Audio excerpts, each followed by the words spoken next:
This is a case in which a 32-year-old gentleman had his Verisyse lens dislodged due to trauma, and he had an endothelial cell count of less than 1300. He was 32 and he wanted the lens removed.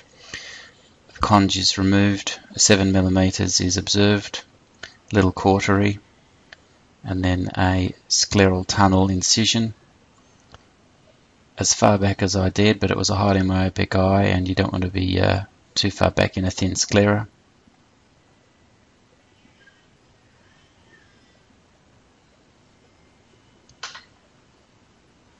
The wound is inspected for depth and then the crescent blade is used to shelve the incision.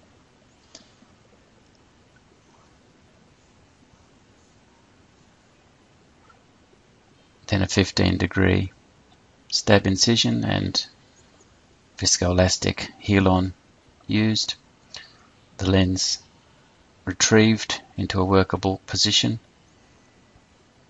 and then again some more viscoelastic onto the iris to float the lens across and protect the crystalline lens.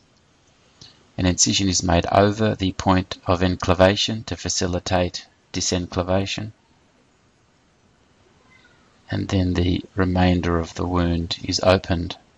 The optic is 5mm. The lens is a hard PMMA, which does make it difficult to grasp, as you'll see in the following images. The forceps used were angled McPherson's, and in retrospect I probably should have found a more specialised instrument. That was the wrong place to grab the lens. It was made it harder. I then grabbed it on the optic and away from the pupil, because of course you're trying to protect the crystalline lens, but the lens is rock hard, slippery, and the curvature of the optic make it difficult to grasp. I then grabbed it by the haptic, which was, no, that's another optic. I grabbed it then by the haptic, returned the pupil a little with some viscoelastic first,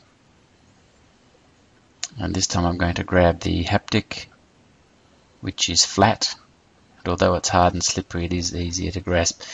There was a little bit more force required than I would have thought to disenclavate, but there is the iris popping out, and I then reposit iris, reforming the AC, and then rotate the lens into a position, an orientation in which it can be removed.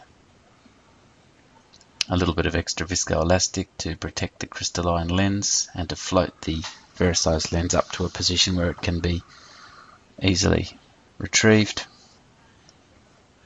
and then I've retrieved it. And then we have a standard wound closure with interrupted tanno nylon, not pulling too tight because we don't want to induce astigmatism if we can help it.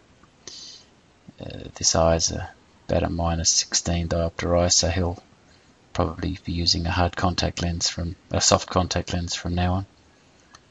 Viscoelastics removed, the sutures are completed, and the conj replaced on the limbus.